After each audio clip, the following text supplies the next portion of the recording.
Welcome to another episode of Comedy Wham Presents. With me, your host, Valerie, and sometime kitty co-hosts, Miss Purrington and Mookie. ComedyWham.com is your place to go for features about all Austin comedy. In addition to podcasts, Comedy Wham brings you articles, album reviews, our advice column, all of my Austin Chronicle articles about the Austin comedy scene, and check out our listing of festivals from across the country and the world, and our this is old news now. FPIA contest page from the 2024 contest is out there for you to check out too. Our most popular feature is our events page for live comedy shows in Austin, Houston, and DFW, where 100% of the entries you see come from comics and producers. Click the Submit a Show from the top of the homepage or events page to fill out the survey and get your show listed. It's free and easy. Tag us on your Instagram stories and we'll share your show promo to our Instagram followers. And we also will offer paid promo boosts for that Instagram account. Want to support these resources we provide? You can donate to Comedy Wham on PayPal, Venmo, or even Patreon. Click the Support CW icon on our homepage to see the ways that you can help us. Our podcast was launched in 2016 to bring you funny people and their stories. As a fan, I like to delve into a comic's background and motivations and will usually take a detour along the way. Consider the interview a way for you to get to know the folks that make the Austin comedy scene one of the best in the country. If you like this podcast, please rate and review us. Today, we are speaking to a finalist in the cheekiest comedy... finalist in the cheekiest comedy competition. Ivy, come up with something that's not that hard to say. My God. He's been in the movie The King of Bloody Fucking Britain and the Fatal Attraction TV series. He is a fan favorite at Cold Town Theater, and you can also spot him for his very strong opinions and his trademark eyeglasses all over town. And now Comedy Wham presents our guest, Jose the Hype. Wait, hold on. Oh, yeah. There you go. There you go. It's a little box. Oh, my God. Welcome. Thank you for having me, Val. I've booked you on my show, but I have never seen you in person until this very day. That is so dumb? true, and it feels like it's very serendipitous. Like you might see me out and about. I think I'm kind of like Sasquatch. You see me when you see me, Yeah. and then no one believes that you've seen me. Yeah, and we run in I'm old, so we run in some similar circles. Like I love Rochelle, love Ivy, and I know that you're big fans of theirs and you're friends with them. So yes. I'm like, how is it that it's been this long? And I don't know. Here we go. Fine. Austin is still a very big place. Well, and, yeah. There's a lot of people that I haven't met yet that I still talk to on Instagram. Like, I follow them and talk to them, and I'm in their inboxes, and I'm like, oh, where are you going to be this weekend? And they're like, oh, yeah, I'm out of town. And I'm like, well, I guess I'm never going to run into you. But I just followed them because they're other comedians. Yeah. And so, Yeah. the comedy scene is small, but Austin is still big. Yeah. And then also, when you live all the way out in the freaking mountains, I'm not coming to visit you. Not often. Yeah. And for anybody who doesn't know, Austin definitely has, we don't call them mountains, it's the hill country. Yeah. The hill country. And it's like the houses in the hill country are at least 20 miles away from any gas station. So I don't know how you guys deal. I have no idea. Like, I'm coming through the area and I'm like, oh my God, these houses are so beautiful. They must dig their own gasoline from the ground. Well, They get really their own funny. petrol. There are 2 7-Elevens within a 1 mile radius of this area. This house, this little neighborhood. It's The one dumb. place. Yeah, it's the one dumbest place thing. in the hills that has it. Yeah, there's 2 of them. How'd you guys fare during the snowstorm? I actually wasn't living here during the snowstorm. Oh, thank I God. lived in an apartment, and luckily they all, they cleared everything. We did lose power a little bit, but we were where I lived was next to a hospital, so we were on a safe grid. Oh, goody! So, Yay! Yeah. So very lucky, very lucky. For Privilege. for the future, I guess I should keep that in mind. Yes. Live close to a hospital. Yes. That way you'll still probably have power. Yes, there you go. And, stub a toe and you're right there.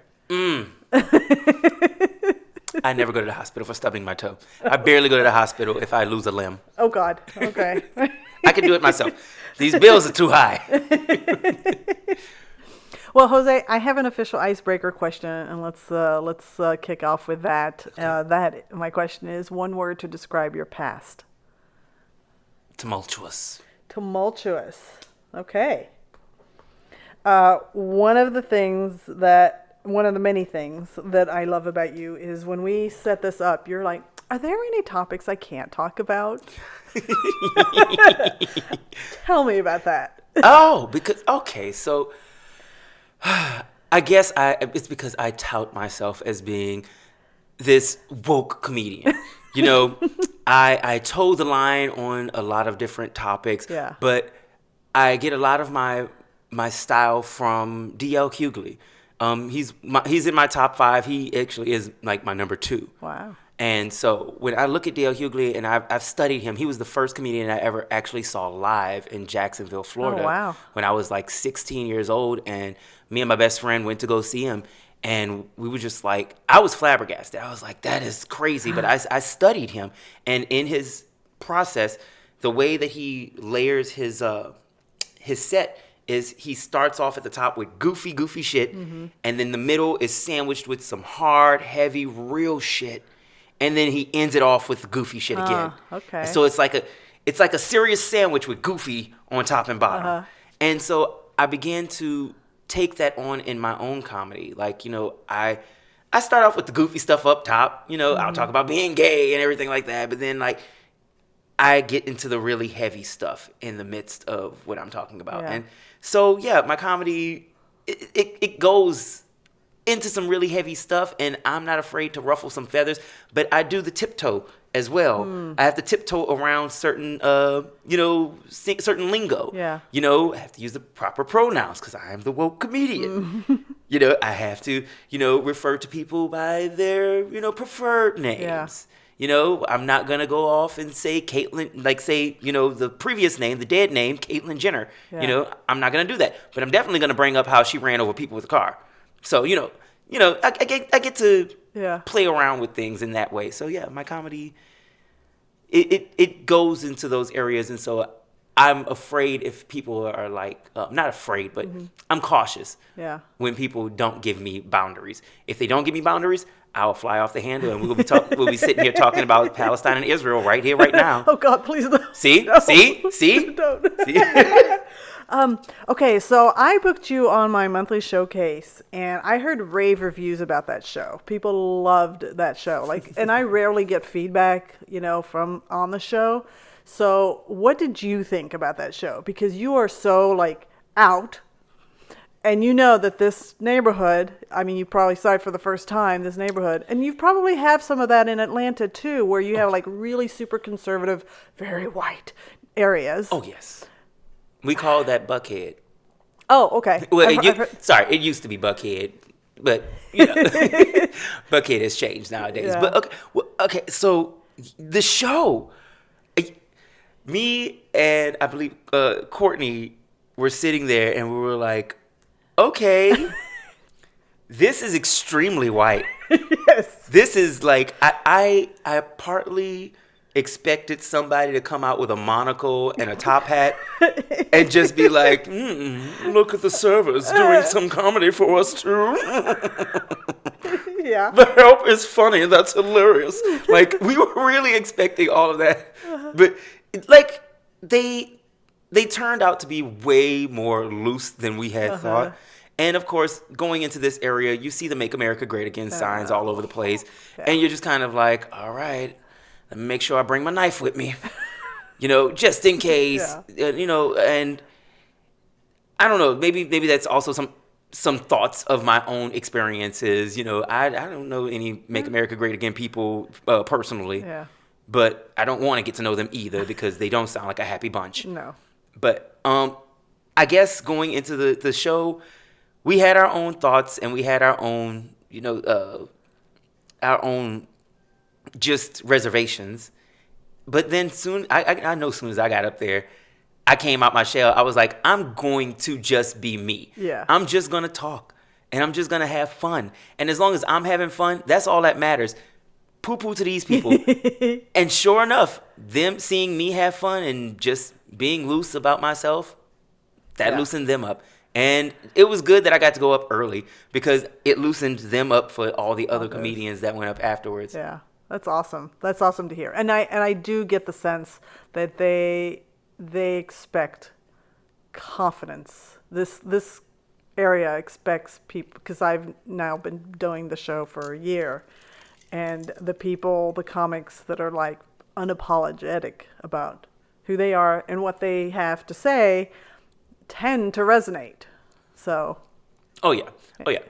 I definitely made fun of a group of white guys at the table who were not laughing. Oh. And I was just like, oh, I guess it is true. You guys do keep sticks up your ass up here. And Oh man. it was just the spur of the moment. I don't care. Yeah. Like if you're gonna sit at the front row, you know this is a comedy come show. on. You Yeah. knew this was a comedy show. Yeah. Don't sit in the front row. And it was like this old couple too that was sitting there as well that wasn't laughing. And of course I was just like, yeah, okay, I agree. I'm not no Johnny Carson, but you know, you guys are well in the tooth in order to be just like, can you not hear me? Is that the case? Oh God.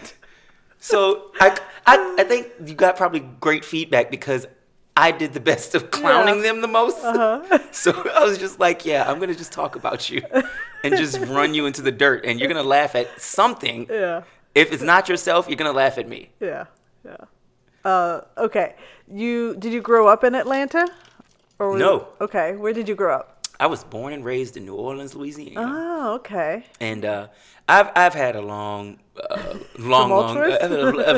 and tumultuous life. But I've had a very well traveled life as well. So I grew up in New Orleans. I did my high school years in Jacksonville, Florida. Okay.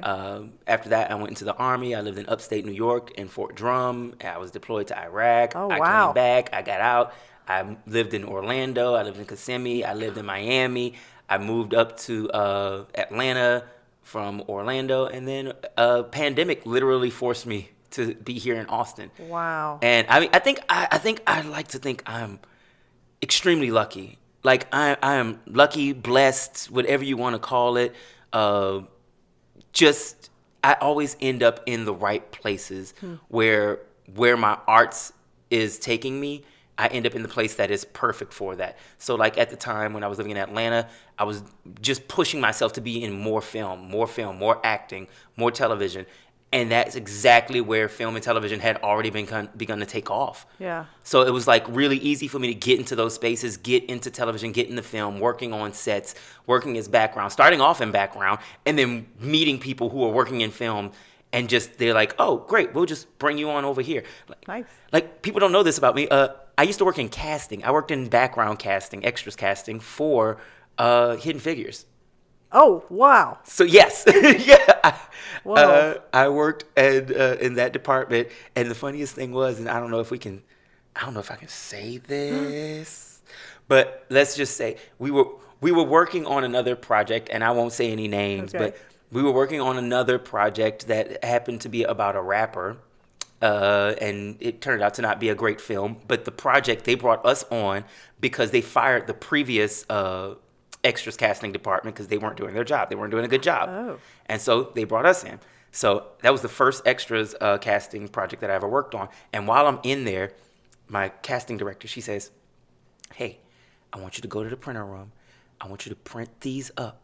Make 4 copies. Don't let anybody see you. And so I was like, okay, cool. So I go and print them up, and I'm reading the cover, and it says Hidden Figures. And I start reading it, and I'm reading it.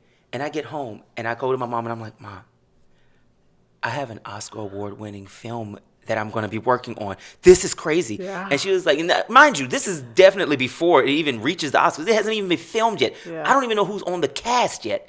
But I'm just like, this is so good. It's so, so good. And I gave it to my mom. My mom reads it, and she was like, oh, my God.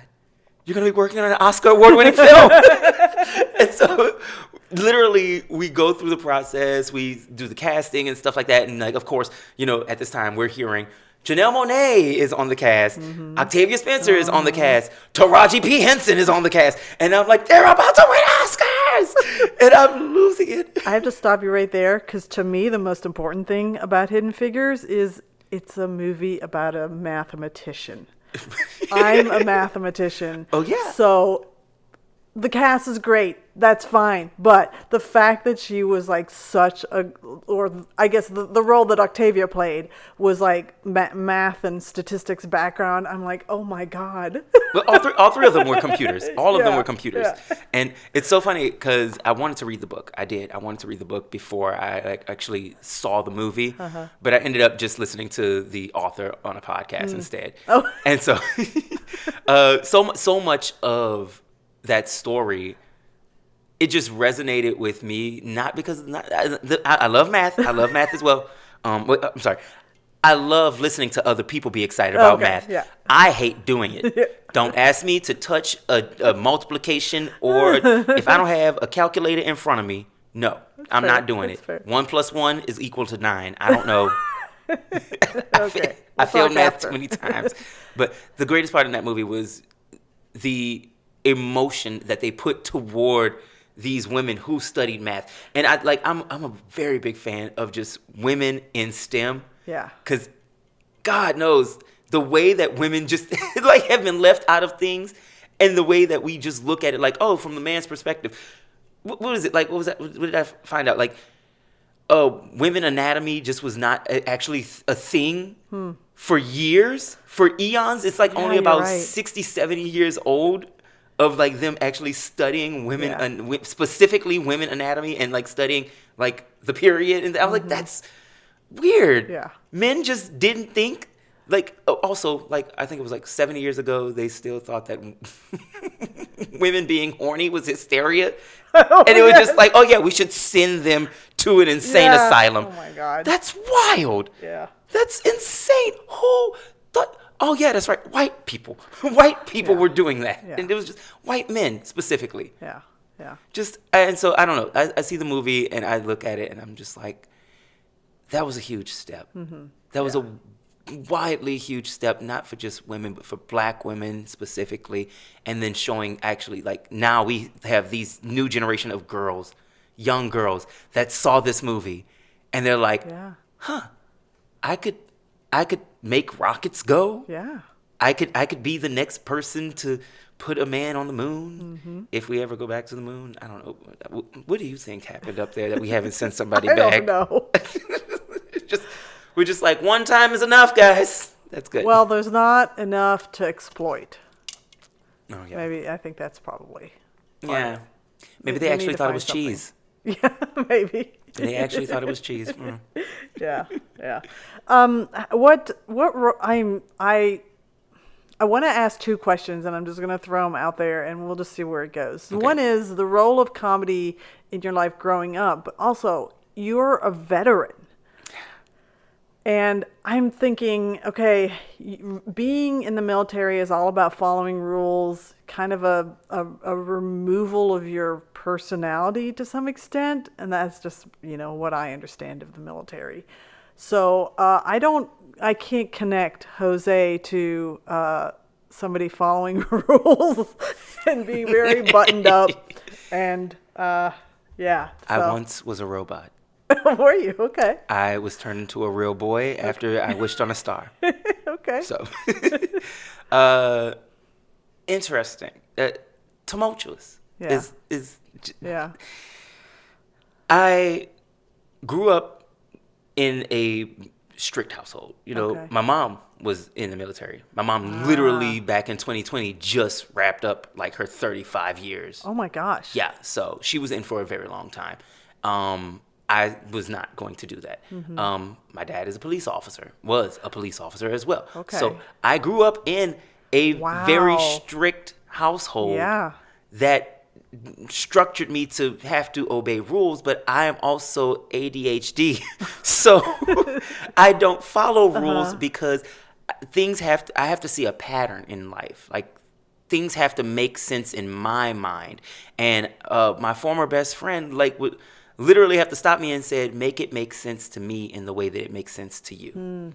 And so much of the fun and the games and the comedy of my life, it comes from me having to make it make sense in my own brain. And so being in the military, I had to make it make sense in my own brain, which caused me, I literally came out the closet to my family. a year before I went in to the military. And I was going in, and my mom had to sit me down and be like, remember, there's a rule in the military called don't ask, don't tell. You're going to have to go back in the closet. You don't get to be the fun, beautiful thing that we have had the joy of being around. You have to conform to them. And so going in, first, let me explain. The reason why I went in was because I didn't have anything really going for me. I didn't like school. School was terrible. I didn't like being in college. I was failing classes. I thought it was going to be like high school, but it wasn't like high school. My mom was just kind of like, look, you have only 3 choices. You get up there, you get a job, and you make your own way. You go into somebody's military, or you continue to go to school, and I'll pay for school. And I said I would rather be in the military. Wow. And I did that, and I made it make sense for me. So going in, having to dumb down my personality, pull back off of my acting, my writing, all of the passion that I put into who I am and into my art, I changed it, and I molded it, and I put it into a little box. And I held it in that box until I couldn't hold it any longer in that box. Yeah. And I got out, and it took me 3 years to even get back to the point of whoever I was before. I had to rediscover me again. Yeah. And so I found myself going into a multitude of different arts areas. I've always been an actor. I've been acting since I was 8 years old. Oh, I wow. went to a school of the arts. I've been taking acting classes since I was 8. I've been in a multitude of different conservatorships and just doing it all. And when I got out, that was one of the first things I wanted to reintroduce myself to. So I got into this little community theater, and I did what was it, Midsummer Night's Dream, and it was great. It pulled me back into where I had what I had been missing, and all of the love for being an expressive personality just started to flow back out again. I started writing my poetry again. I started figuring out, well, what other areas have I not worked in, and that's how I ended up jumping into comedy.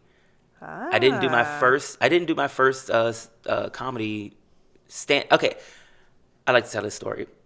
I did my very first comedy routine in 2003 in my acting class in Jacksonville, Florida. Okay.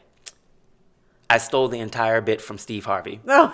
It was a class assignment, and I took the whole thing because the teacher said, you got to do 5 minutes. Everybody has to do 5 minutes. And mind you, I'm at a school. It's a school of the arts with a bunch of white kids. So they don't know. Kings of Comedy had just come out. They didn't know who the fuck Steve Harvey was. They were still hooked up on Britney Spears and oops, I did it again. I'm like, okay, y'all don't know who Steve Harvey. So of course, I did 5 minutes of Steve Harvey's set, and it went so great. I aced that, by the way. I aced it. But I never touched comedy again until about 2015. Okay. When I first moved to Atlanta, and I was like, I need to be back on stage again, but I'm not getting the auditions for the plays like I want to, and I don't know any of the directors and writers and producers here in Atlanta like I knew back in Orlando. And so I took a chance. I remember standing on the patio balcony at my mom's house, and I was just I'm out there at 1 o'clock in the morning, drunk off my ass, and I'm just writing these jokes, and then I'll have my hair pick in my hand, and I'm doing it like I'm doing in front of a crowd. And I remember one joke was about Home Depot and why they have extra bits and pieces that you could just steal. It was so embarrassing and so stupid, but I remember doing all of that, and I did my first set at the Punchline in in Atlanta, Georgia, and it went great. It went great, and people just were like, "Yo, that was so funny. It was so good." Of course, I never touched those jokes again. I've never done those. I couldn't tell you where they were, they were written. I have one recording of it, and it's I'm pretty sure if I ever looked at it again, I'd be like, "That was bad." But it did give me the confidence because I think that I had more than what most people that start off in comedy had. I had the background of already being on stage. Right. I'm an actor. I am a performer. So me doing comedy was just me doing another form of poetry, another form of reading lines on stage again. Right. And I just, and I know how to improv as well. So sometimes I'll just fly off the joke and just go right back into it. But like, getting out of the military and becoming the comedian, going back into my love for acting, getting back into making music as well. My talents, my art, I just make art in general. I don't have one specific arts area that I work in. I work in the full bloom of the flower. Wow. So many places I want to follow up there. One is, I think the other advantage that you have, besides all the performance, is you've lived a life. I mean, moving around, being in the military, moving to a new city, you've lived a life. And most people who can thrive in comedy usually have life experiences that they can share that hopefully the audience relates to. So I'm always afraid that the audience is never going to be able to relate to me. Like that is probably the biggest fear that I have in comedy, because I'm like, I am an odd flower. Okay, I am not everybody's cup of tea. I know I'm not everybody's cup of tea, and I don't give a damn if anybody doesn't want to drink me. I'm gonna drink me, bitch. I am delicious to me, and that is all that matters. So it takes a lot of self-confidence to be in this industry. Yeah. But I thinking about the people that I know who love you. And now, like, getting the full-on one-on-one experience, I'm like, people are they love you because they want to be able to channel how you feel about yourself. Because so many people are, like, wrought with lack of confidence and faith in themselves. And you're like, I mean, you may have those feelings. You're never going to let anybody know. Oh, you bitches will never know what goes on in the internal of my mind. Goddamn, hell no. I don't think so.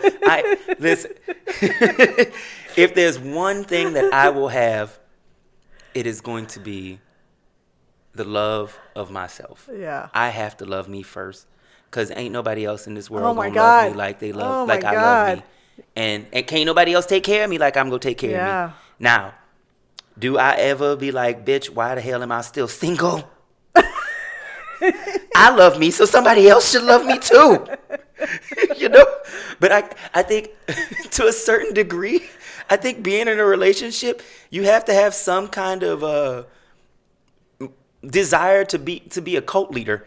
I don't know, like it looks like that to me, because you have to influence somebody else and manipulate their little emotions to make them be like, look, you should marry me.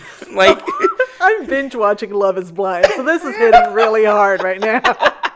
So I'm like, I get why that show is so successful, because I mean, it plays the game, and I never knew how to play the game.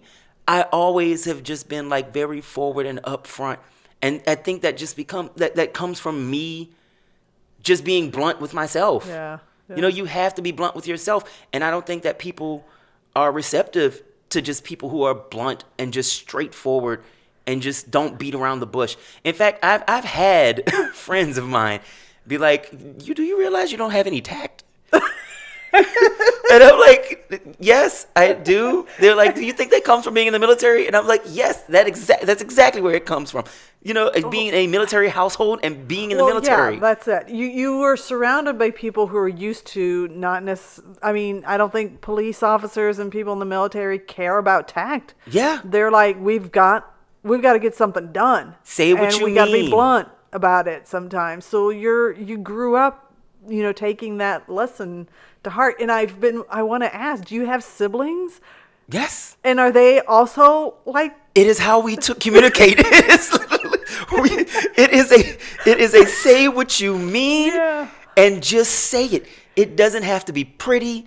The words don't have to. Sometimes the words are gonna be a little bit coarse. Yeah. But just say what you mean. Yeah. And we're a very funny and fun family. We rib each other all the time.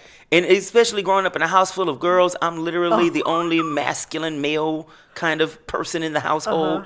And so it's just we don't get the opportunity to mince words. And so when we speak to other people, it does come off Yeah. as a little abrasive, and that's exactly why I don't bring any of my relationships home. Because my sister will bring her boyfriend, my little sister will bring her boyfriend. I tell these men, I'm like, baby, you're not ready to meet my family yet. Because if you can't take me, you won't be able to take them. Yeah. Because they're going to talk about your hairline all the way on the back of your neck looking like a Fat Tuesday. It's I can't be patient with mincing my words, and I also I don't think that it's fair to other people. I think that's part of the reason why why I'm in comedy. You know, I get to be blunt, and I get to be abrasive, and I get to tell people and show them, hey, look, this is really the truth. This is what it is, and it doesn't look pretty, and it's not gonna smell nice, but if you wash it off and you do the work, we can kind of make this thing look a little bit better. Yeah. If we face it head on. You know, I have this one joke that I do, this one bit that I did. I've never done it again. I did it one time, and I've never done it again, but it's on recording, where I'm talking about they don't want to say black anymore. Like, you know, they don't in Florida schools, they're trying to take black history out of the books. And, you know, and even in Texas, they're kind of trying to dumb down critical race theory, which is basically just a dissection of black history and its influence on American history, not necessarily just saying the hard things and only making the hard things the main focus. But I said, you know, I want to talk about the hard things, you know, because it just seems like, you know, when white people get in front of their children, and their children are just like, Mommy, Daddy, I want to go see The Little Mermaid, and The Little Mermaid is black. And, you know, their parents are just like, hell no, the only darkie that I want to see underwater is the ones that jumped off the slave ship. So, hard thing. Yeah. Hard thing. Yeah. But Reality. it's a reality. Yeah. But also, your kids probably should know about that. They should probably not be dressing up slavery as something that was easy. Oh, they liked being slaves. Oh my God. They did not. No.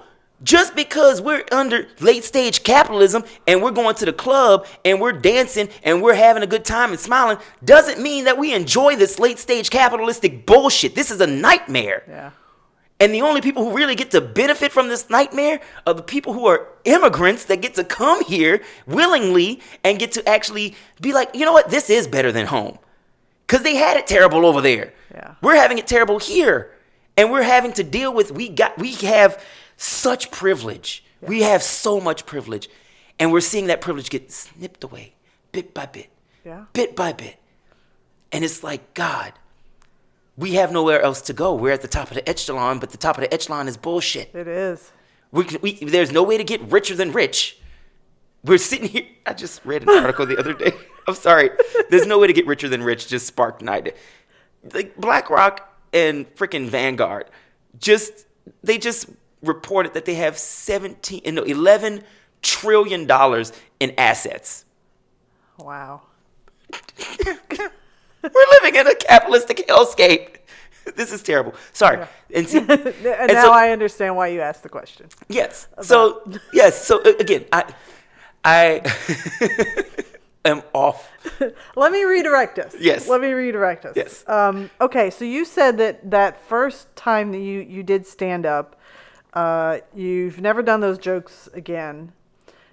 So how did you go back to stand up? Did you just like, and not the 2003, the 2015 time, did you just automatically said, okay, now this is a new arrow in my quiver. This is just adding to all the different types of performance art, and come up with an approach of writing comedy? Or did you just keep doing the off the cuff stuff because you're just so creative and naturally funny? I wrote first. Like even with my first set, I wrote all of that. And I wrote it and I performed it word for word. Wow. And I need a script. My ADHD, my little ADHD brain does not allow me to veer too far off from a script, especially when it comes to very real topics. You know, things that I'm like passionate about. Because the funny is in the words that are used. You know, you can say, oh, I'm pretty nice, when you could say I'm demure. There's Yeah. a fun in the linguistics of things. Yeah. So I get to when I write, I get to explore that a lot more. And so when I go up on stage, most of the time I'm writing. And it wasn't a new era for me. It was me continuing a new path in my writing, which I already was doing. I mean, like, I've been writing as long as I have been acting. Yeah. I have books and books and journals on journals from like way in my infancy. I feel like my infancy, but like way back when I was living in New Orleans and I went to New Orleans Center for the Creative Arts, NOCA, and like they made us write in our journals. And going back and seeing Baby Jose and remembering, like, what in the world were you doing? What were you going through? How did you feel these things? Yeah. And just like my writing is at the forefront of a lot of my art Yeah. and creation. Yeah. I saw a clip. I was browsing through your YouTube channel. You have a clip of when, or maybe it was a reel. I don't remember what I watched. But you were doing slam poetry. Yes. Yes. I have a secret love of slam poetry. Did you snap? Did you snap? I kind of did. Yeah. Yes, I have worked in that realm for a long time. That was Orlando that you saw. Okay. Even prior to Orlando, when I was living in Jacksonville, doing my high school years in Jacksonville, I used to work at this place called Boomtown that was right on like 8th Street. I think it was 8th and Main. It was right there on 8th Street in Springfield of Jacksonville, Florida.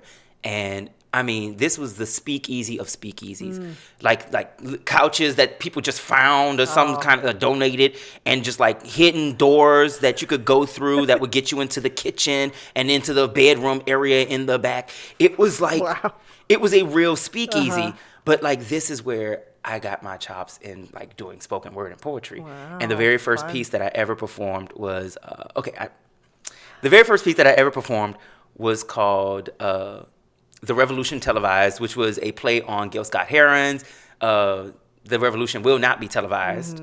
And so I kind of did like a play on that. I couldn't tell you what it was to this day. How I have it written down somewhere. It's in one of my storage units. But the piece that got me the most fame was a poem called Dang Girl. Okay. Mind you, hadn't come out the closet yet. Oh. So I go up on stage, I do this piece, and I remember this piece to this day, and I go back to Jacksonville. People who remember me from way back in the day, they say, oh my God, you have got to do Dang Girl. You've got to do Dang Girl. I did it so much.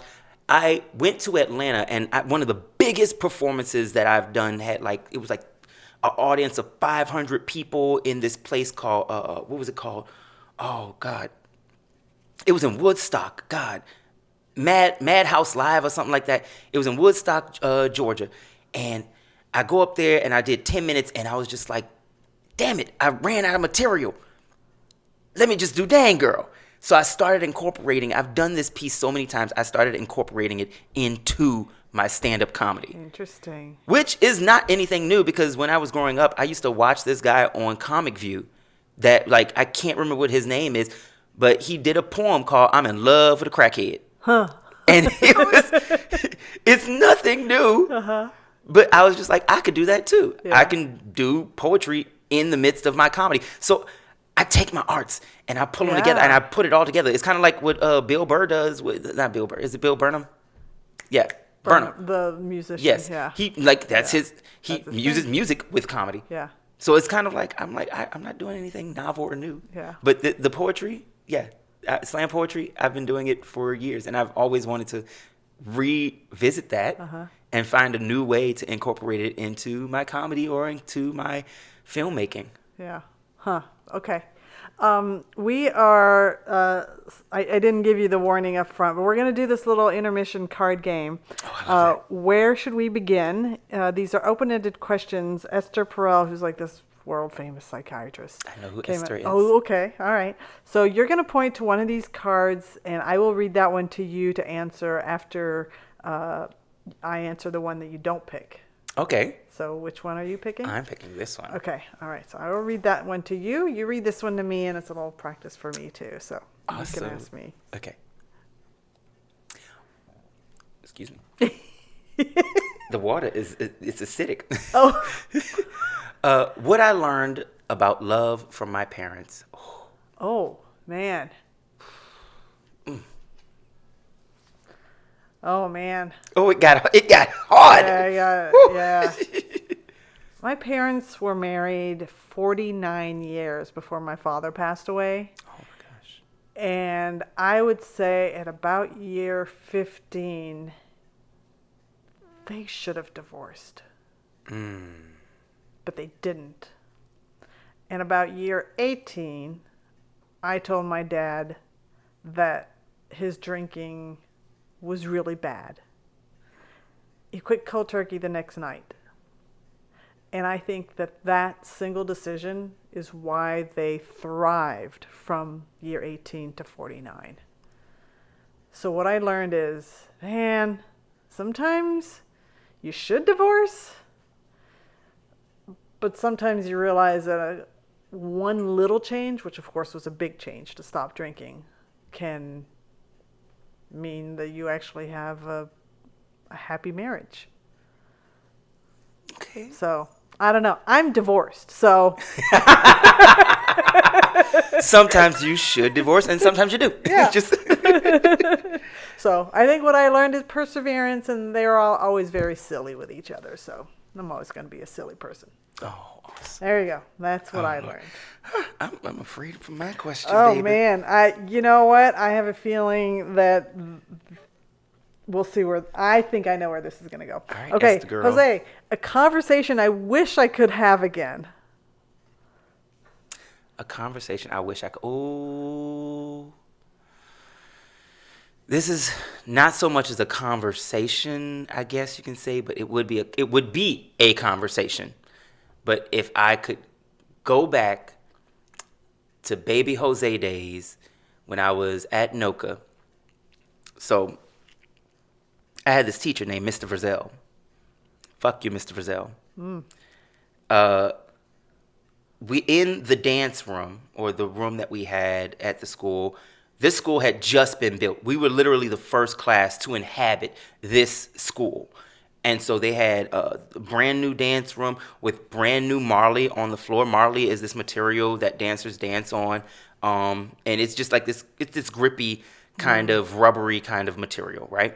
When you go to see a dance recital, and they cover the entire stage in that stuff. Okay. So one rule was, do not chew gum in this room. Don't have any gum in this room, no food in this room. You can only bring water in this room. So we're in there for the stage movement class, and I forgot that I had gum in my mouth. Just was in there just chewing it. And I go in, and we're exercising, we're warming up, and Mr. Frizzell comes over to me and just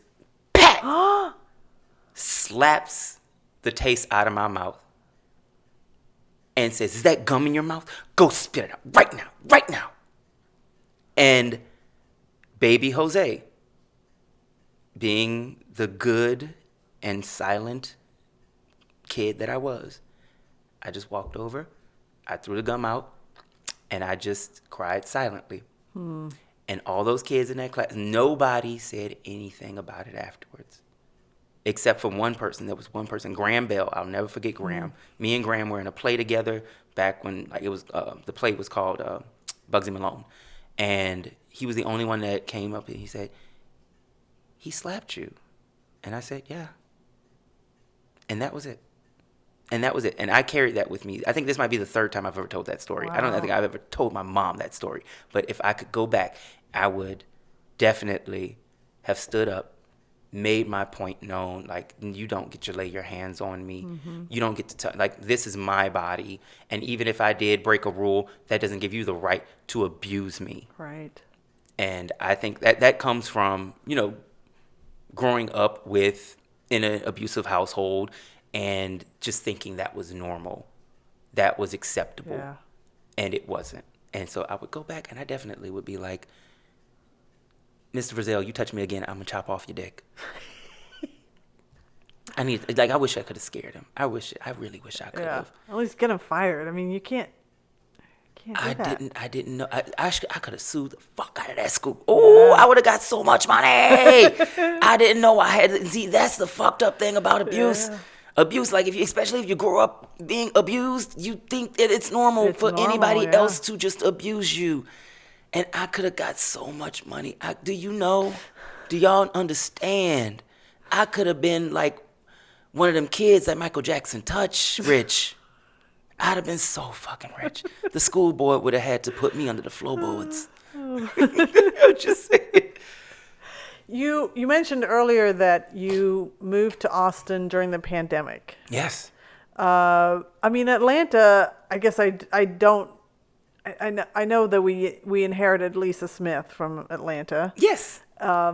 And me and Lisa used to do comedy all the time out there in Atlanta. Lisa. I love Lisa. She's so funny. She has figured out how to crack the crowd out here. I love bringing her out to this audience. She is so good. She's just a joy every time. And I've always told Lisa, like back when I first met Lisa, I remember the very first day I met her. I have a picture with her of the very first day that I met her. I said, I can't wait to work with you on projects. Aww. We have to do something. We have to do something. And so never did anything together in Atlanta. Yeah. It took her moving here for us to even like start working on projects together. Nice. And so it's like she's just a joy to be around. Yeah. So what was so again, I don't know that Atlanta was like New York or LA where just everything was so shut down. Yeah. What Austin was known for during the pandemic when it comes to comedy was, how the stand-up scene was blowing up. But you're not just a stand-up. You are an actor, you do theater, you do so much. Why Austin, given that what Austin was being known for is the stand-up scene? Again, I got stuck here. I got stuck here in Austin. I didn't choose to move to Austin. Okay. I got stuck here in Austin. All right. So, so pandemic happens, everything starts shutting down. I'm working in film and television in Atlanta. I'm doing a couple of comedy shows here and there in Atlanta. But at the same time, I was in the midst of moving. I had just left living with my best friend, and I was just in this Airbnb. Okay. And so I had been going to apartment complexes looking for a new place to live and just like, okay, I'm going to just have to make this work. I'm going to have to make Atlanta work. And then pandemic happens. And my mom had just moved to Austin the year prior. Okay. I had been having a hard time of living in places in Atlanta. I was living with one comedian at one time. I was staying with another friend of mine who wasn't a comedian. And I was, for all intents and purposes, I was fucking homeless. And then my car got towed, so I didn't even have a car to live in. Aww. It was bad. It was terrible. But my mom called me up and said, hey, they're shutting everything down. There's no need for you to struggle out there in Atlanta. Just come here, stay with me until everything blows over in a couple of months, and then you can go back to Atlanta. Well, clearly, shit didn't blow over in a couple of months. 2 years later, I was still just in Austin. And I was just like, damn, I guess I just live in Austin now. That was sweet of mom, though. Yeah, it's freaking awesome. But I'm glad I have a support system that will help me out like that. Yeah. But also, I didn't choose Austin. Austin chose me. Okay. I just got stuck here. And so when things started opening back up and comedy started becoming a thing, of course, I'm looking into where can I go to perform? And the first place I performed was at Creek and Cave. Okay. And so I did a show over at Creek and Cave, and I, again, touted myself, put myself out there, and of course, all of the queers knew who the hell I was. All of the queers, because Creek and the Cave was the main focal point. Everybody was going to Creek and the Cave until everything else opened up. And so, they're coming there, Texas, Angelina Martinez sees me there, and Sarah Spears sees me there, and they're just kind of oh yeah, we got to get this queer ass up there. Ivy sees me there, and they're like, oh yeah, come on, we're going to introduce you into your own people. And so of course that's how I got that's how I got more stage time. Yeah. And it was I wasn't getting booked in Atlanta. I say this all the time. While Atlanta is the black mecca and it's a lot of black comedians that come out of Atlanta, I'm not the regular black comedian. I I don't really fit in with a lot of black culture because I am alt black culture. I am black and I am queer. So when I go up there on those black ass stages, they're like, we don't want to hear that gay ass shit. Okay, that's fine. I understand that. But they're getting better. They are getting better. But it's kind of weird to be in front of those kind of audiences and also be with other comedians who are very critical of, not critical, but they're just downright homophobic. Yeah, I was going to say, yeah. They're like, and to be in those spaces, and I'm fighting for my life, for my career, and to exist in just my own space. And to exist in those spaces as well. But shout out to Atlanta Comedy Theater. They allowed me to be on those stages, and I got in front of some great audiences. And even though I was talking about my black ass, queer ass shit, they still gave me, some time, and they gave me love when they could give me love. But, a lot of other places, they just was like, maybe this is not your scene. Maybe this is not your crowd. And so when coming here, I've gotten booked here more times than I've ever gotten booked the entire time that I was living in Atlanta. That's wild. It's insane. And it's because of the queer scene. There's a humongous queer scene here in Austin for not just comedy, but also for the acting, for the arts, for the film, for the television, for people who just want to exist in our queerness and just be around other queer people because it's exhausting being around heteros. Sorry. No, it's fine. It's not your fault. You were born that way. Yeah, I view Austin as Austin called me. Yeah. Austin called me forth, and it gave me everything that I needed. Like my mantra, and I have it written on my board before I walk out of my room every day. It says, "I do not chase, I attract. What is made for me will find me." Yes. So I say that every day. That's brilliant. And because I didn't chase Austin. I didn't chase Atlanta. I didn't chase Orlando. I think the last time I ever chased anything was just when I was in college or when I was in the Army. Uh-huh. That was it. But like I really, to revisit what I was saying before, I feel like I'm really blessed. I'm really lucky. I find myself in places and I find myself around people and I find the universe really wanting the best for me. Mm-hmm.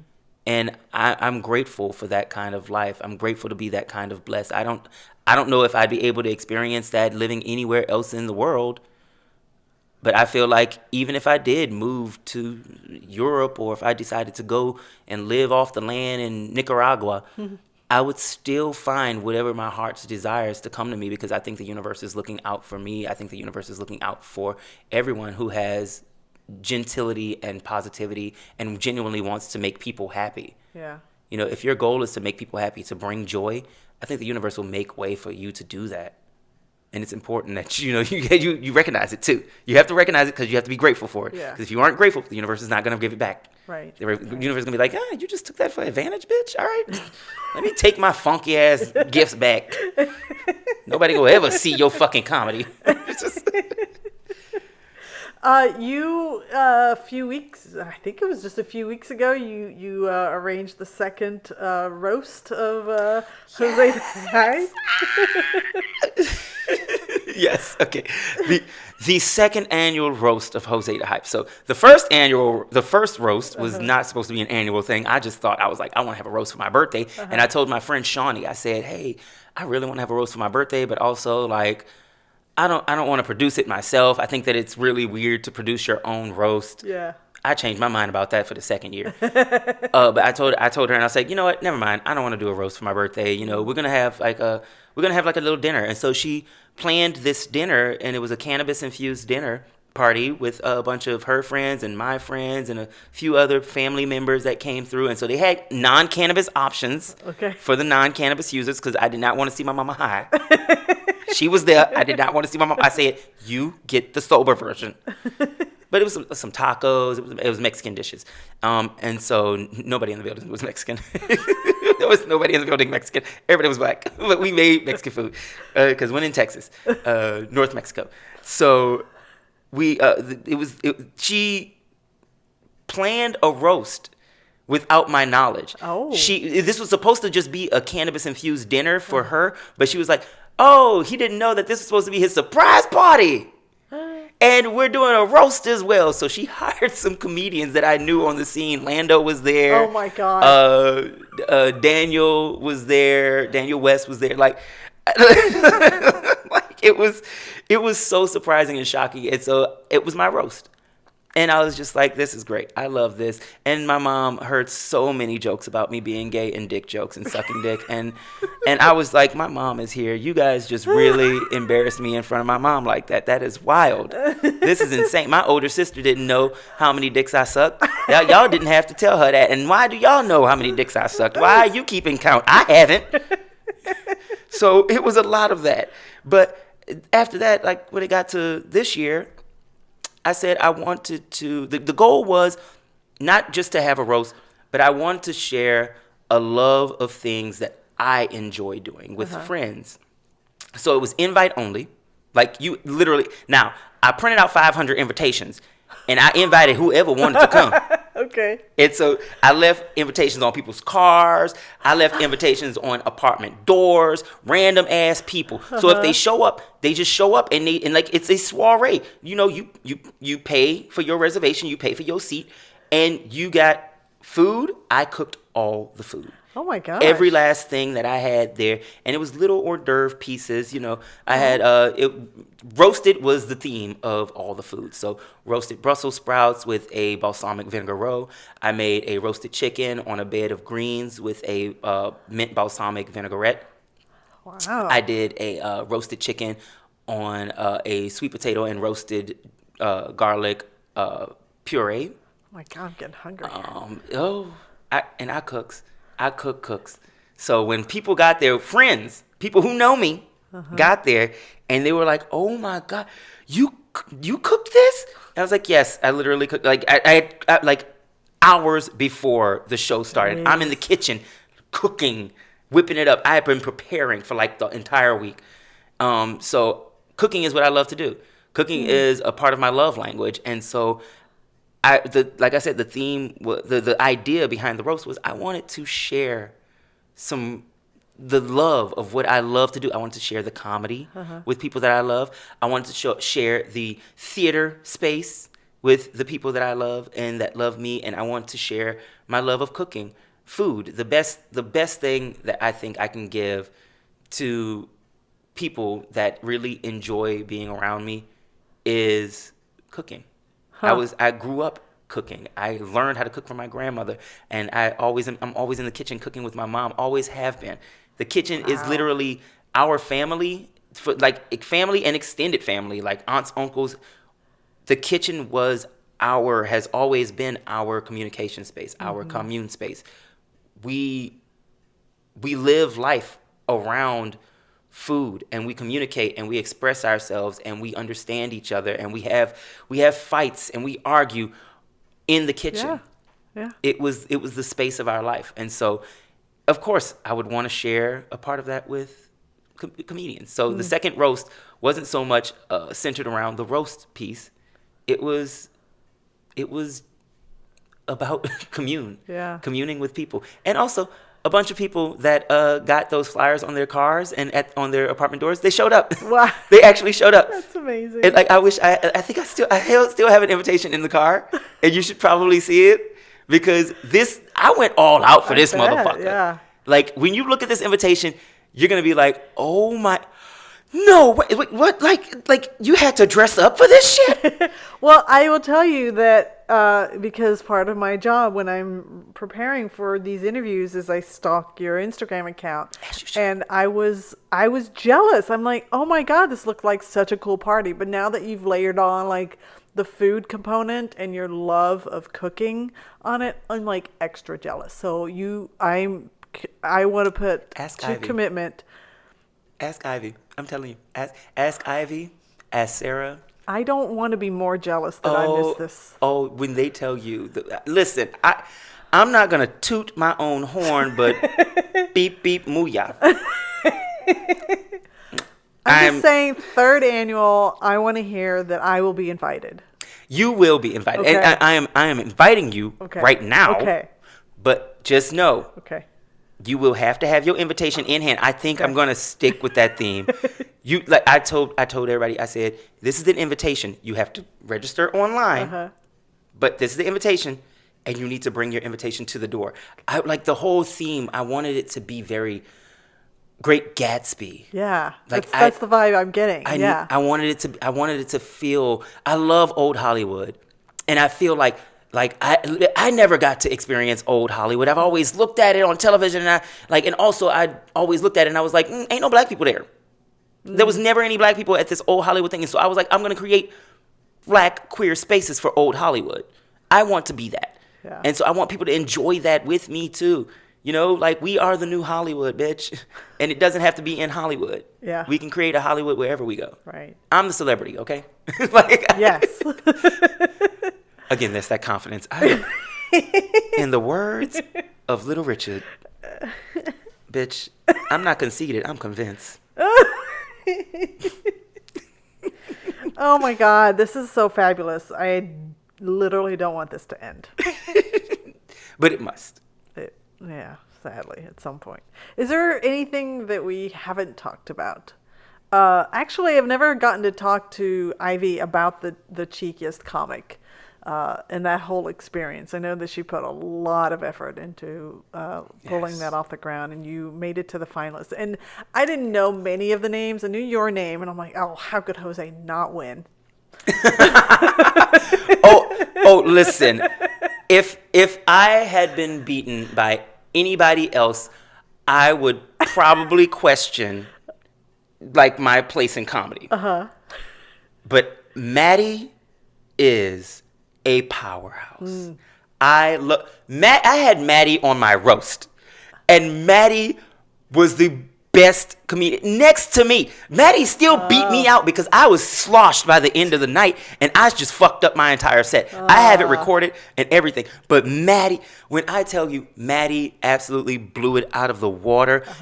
I knew I wanted Maddie on my roast, but Maddie deserved every last bit of that win for the cheekiest comic. Yeah.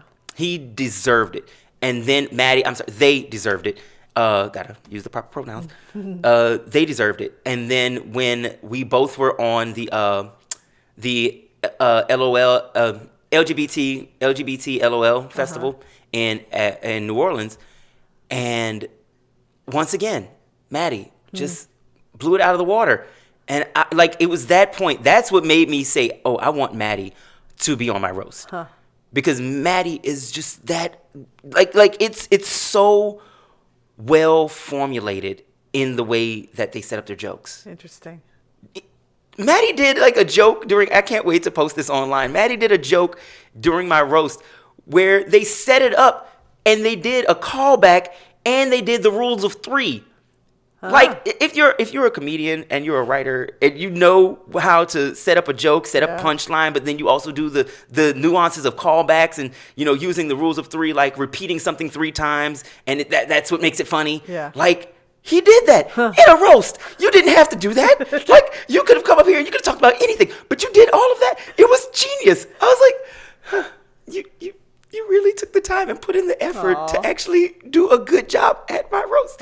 So Maddie deserved that. So that Cheek Is comic show, it was a blast. I had a great time, and I don't doubt that anybody that was up there didn't deserve to be there. Everybody up there deserved to be there. Everybody put their best foot forward, and Ivy, God, powerhouse when it comes down to producing shows. I absolutely adore watching Ivy put together Tongue in Cheek and seeing the queer people come and enjoy that night together. We don't have a lot of queer spaces out here. We don't have a lot of queer comedy spaces, let me say that. We have a ton of nightclubs and bars for queer people to go to, and most of the time you see drag shows there. You get drag shows. You don't really get to see comedy, and if it is comical, it's comical with drag, and that's fine. That's part of the reason why I didn't fit in Atlanta, because I was doing stand-up comedy, and the only other places that queer people would be at the drag shows. But I don't do drag. At least I haven't tried it yet. Actually, I did try it. It was not good. Oh, really? Oh, I was so bad at it. Oh. If you guys are brave enough to go through and get to the bottom of my TikTok or go to the bottom of my Instagram, Oh, okay. That's a challenge. you'll Okay. find a nice video Oh. of me in makeup, get up, and I did a little skit where I played a genie, and it was.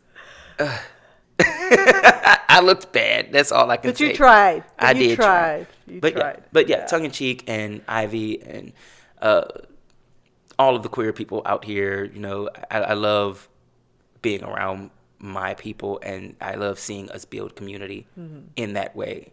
Yeah. Because it's tough being around a bunch of hetero cis het white men that just freely throw out the F-bomb.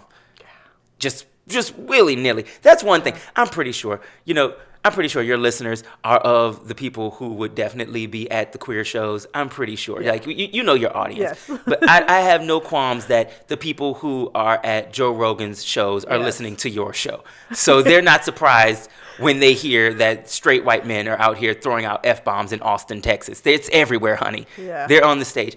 But they get stage time. But no, we need those spaces so that we can go up there and throw out our own little F-bombs. Exactly. And then also we have our own little slurs for straight people that you guys will never hear. Ooh.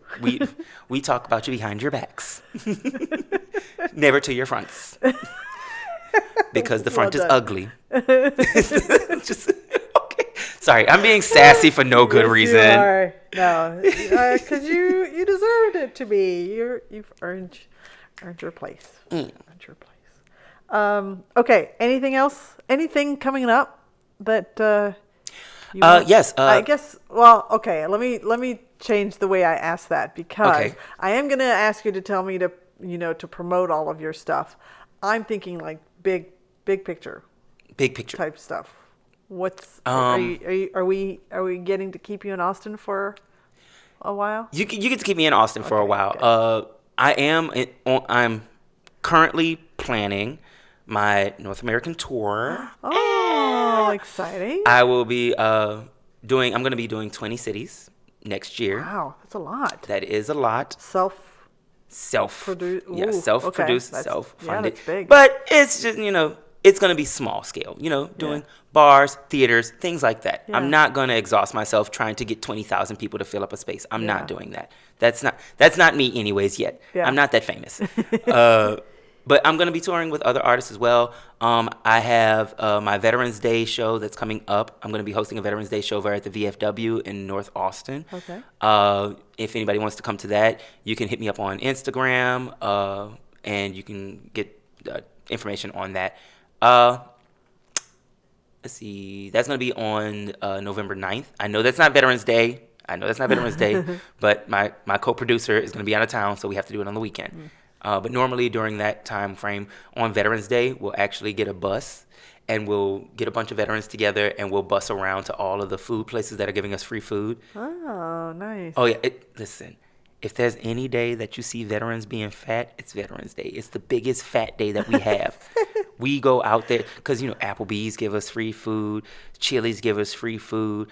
Olive Garden give us free food. There's a whole menu that they have for us. And, of course, we'll have on our little, I served in Iraq. And, I put on my whole uniform. I'll be like, yep. The uniform that still fits, at least. It's a little tight. I can't put on the shirt under it. But yeah, so the Veterans Day show, my tour next year. I have a few other things that I'm still working on, as far as writing wise. I've been dying to produce my film, and it looks like I'm just gonna have to self-fund it, which is gonna take a lot out of me. But I'm never afraid to do something on my own. Yeah. So I'll tell you what, Yola look for a film. Lou and her crowdfunding for her films, it's a magic formula for her. It is, and I think it works out for her. Yeah. I've tried crowdfunding. Like I was crowdfunding for the roast. Actually, I was trying to get some funds behind that in order to make it bigger and better. And I got like $2,000, and that wasn't much. but it was enough for me to be able to produce a great show. Yeah. And be able to, fund the food, bankroll the red carpet, the backdrop, and things that I actually needed. Like, this was a red carpet event, by the way. Yeah. I know I'm sorry you missed the red carpet, but my media team. All the pictures. So jealous. But yeah, so I don't know. I may try it again. I will be trying it again, I should say, especially for the film that I want to do. It's called My Pretty Dead Side Chick. My what? My Pretty Dead Side Chick. Oh. So look for that. Look for that on Tubi. Because I want to make a movie that's going to go straight to Tubi. Yeah. In fact, no, actually, I'm sorry. I did make a movie that went straight to Tubi. Was it the Fucking Britain? Yeah, the King of Fucking Britain. Is it on there now? It is. It's on. Okay, If you guys are ever looking for something fun to watch, go watch the King of Fucking Britain. Okay, so one last thing. One thing, because I could talk forever. Yeah, I figured. But the King of Bloody Fucking Britain, that was me and Derek Evans. Derek is the writer. Derek was the main producer. I was associate producer on it. Derek was the editor. Derek he was the lead actor. Next to Derek on this film, if you guys go watch this film, look at the credits. I'm not going to say my name on air. Okay. Read the credits. There's only one person who has more credits. There's one person that has the next most credits in the film, and that's me. Literally, we made this film with the shoestringiest. We not a shoestring budget. I like to say we made this film with shoestring theory. It was so thinly done, but we made a great film. I tell you, when you look at it, you can't tell that we made this film with $17,000. Wow. Okay. You couldn't tell over the course of 4 years, but we made it. We made this film, and it's a great film. It was fun to do. You'll see me in there. Again, you'll read those credits. You just read them. You'll see Derek in a multitude of different categories for the credits, but you're gonna see my name a whole bunch of other times. Look at catering specifically. I did catering. Of course. I did catering because Louis didn't have a catering. We did I was locations at one point too. So I was catering, casting, locations. I did it all. Yeah. And so that's how I literally got the associate producer credit on there, because I when I spoke with Derek. So I met Derek playing.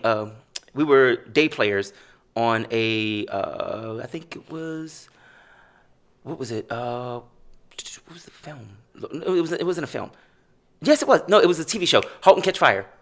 Huh. *Halt and Catch Fire*. We were out there, and I'm sitting there, and I'm having a good time talking with this dude, and I'm just like, "Oh my God, you're so cool! Like, you work in film too." Da da da da. We're just connected like this, and somebody else on another set was showing me a commercial. Like, there was the Doritos was having this competition for the best Doritos commercial by filmmakers, and they would air it during the Super Bowl.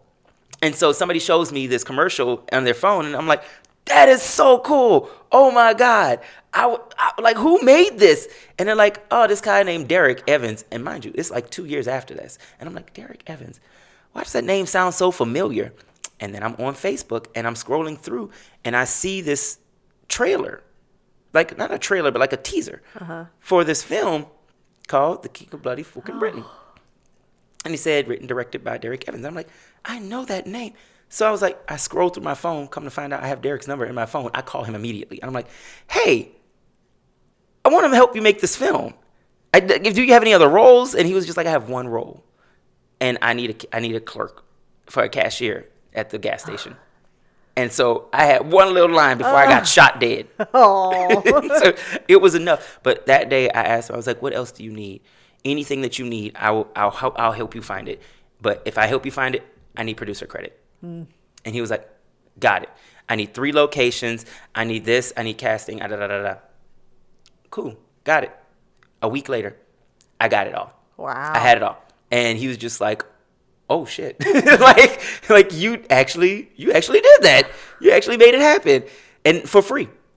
Like I had to get people to give us stuff. Yeah. And yeah. so by just asking people, just asking around, for people to give me a handout because we were working on this film. And when I told them I was a producer, like having that producer name, ooh, it gets you into doors. It makes people want to give you things. Yeah. Yeah. So yeah, Very cool. All right. that's a little story I'd just like to tell. Yeah, I bet. Okay, we're going to wrap up, and I'm Yes. going to ask you my closing question. Go ahead, and I'll try to keep it short. Well, it's one word to describe your future. You can't. The words that are rolling in my head.